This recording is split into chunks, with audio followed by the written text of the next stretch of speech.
Hi, Dan from Gear Diary. And Raina. And we are doing part 2 of our home brewing with the Brewfest. You know why we're doing it? Because we like beer. That's right. That's right. So we're going to actually walk through this. Obviously, it's going to be a much longer process than we're going to show in the video, but we wanted to actually walk through the steps and we're going to edit up just so that you get a sense of how easy but multiple steps this is. So there are a lot of steps here, but it's not complicated. It just is going to take us some time. And my guide to doing this is the one who knows how to read and follow directions, which is not me. Okay, so Don't laugh at me. you said it, not me. You agreed. I did. All right. All right. Before using your equipment, clean it thoroughly with the cleaning agent included in your kit. So, This is the cleaning agent. It has in it sodium. Basically, this is nasty, nasty stuff. And so you're not supposed to breathe it in. You're supposed to wear gloves. It cleans, but it also would clean you up in a bad way, I guess. So we're going to do that. And yeah, there's lots of hazards. lots of hazards. So we're going to fill a pot with warm water. We're going to dissolve this. We're going to scrub it up. We're going to scrub the bucket. We're going to scrub the bucket. And the spigot. Or tap. The tap, which I already put over here. So that we could wash it. We're going to scrub the bucket and the tap. And I assume we also want to clean the bottom of this airlock. Let's go. All right. All right, here we go. Step 1. Maybe we should ventilate a little better. Am I already dying from this? Boy, well, let's put the lid back on this before anything terrible happens. That is some scary stuff. Really? Now I'm going to put on my rubber gloves. These did not come in the brew kit, so if you want to be protected, you'll have to have your own rubber gloves.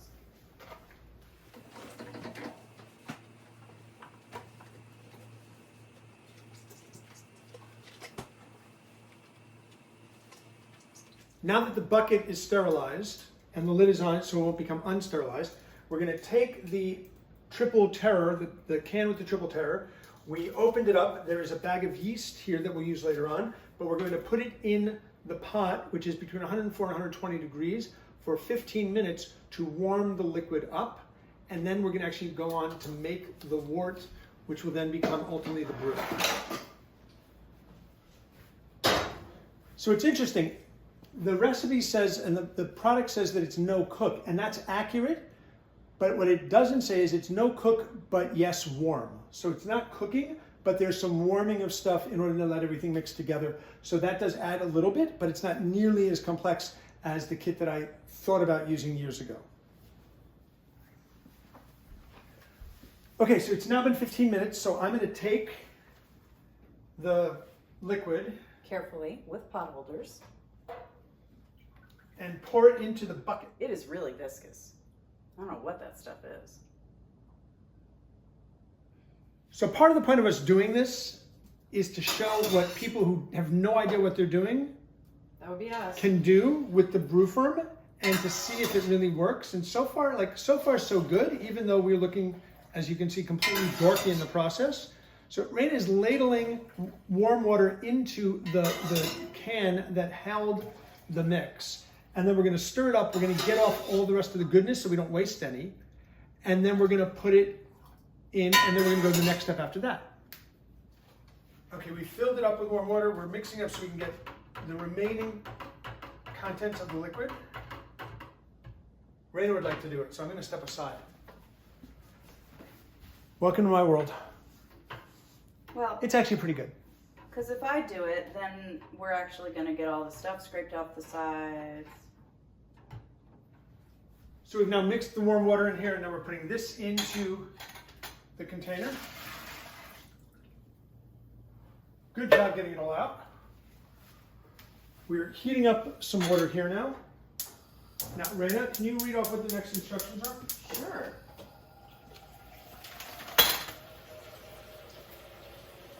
Now we're going to make another 68 ounces of warm water, and we're going to put in the sugar that we need for the recipe mix. Now, in order to know how much sugar we need, we're going to have to look at the water and sugar chart table on the back. Why do we have to do that? Because each different because Variety. each different variety needs a different kind. You can see Different amount. what? Different amounts. It needs a different amount. So here we have the mix, and then it tells you what kind, how much sugar. So we are making the Triple Terror, and therefore, according to this chart, we need 2.5 cups of sugar.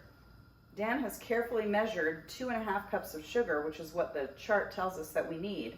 So as soon as that water is a little warm, we are going to stir the sugar right in there.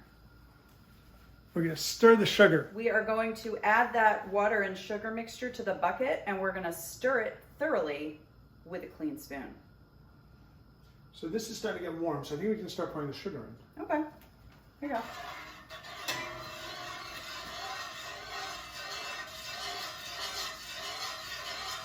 Oh, that's a lot of sugar. It's a lot of sugar. Wow. It's a lot of beer, ultimately. Pouring in.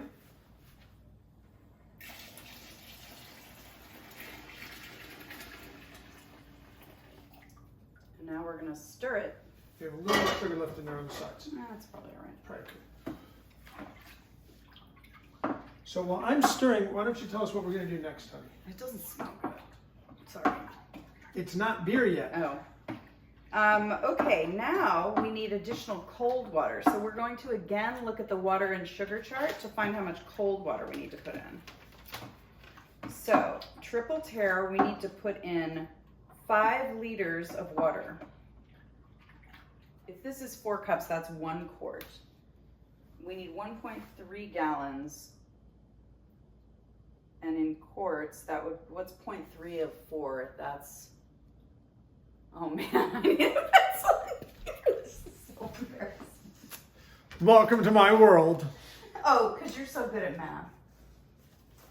So again, there's no cooking involved, but there's heating, there's mixing. It's not complicated, but it is pretty time consuming at this point. And it's more time consuming than logging into Drizzly and getting them to deliver beer. But that beer is not fresh and it's not yours. All right, 12. Okay, so now we're finishing off putting the 20.8 cups in.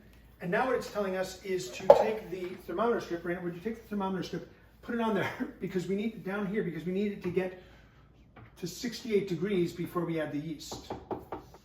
So it's currently at 90 degrees. We have to let it cool down to 68 degrees. And then what are we going to do? We're going to sprinkle the yeast on top, seal it up, put the airlock in, and then we wait. And then you know what we do? We wait some more. And then you know what we're going to do? We're going to keep waiting. So the mixture is created. The temperature needs to come down to 68 degrees, and then we sprinkle the yeast on top of it, seal it up, put the airlock in, and then we wait.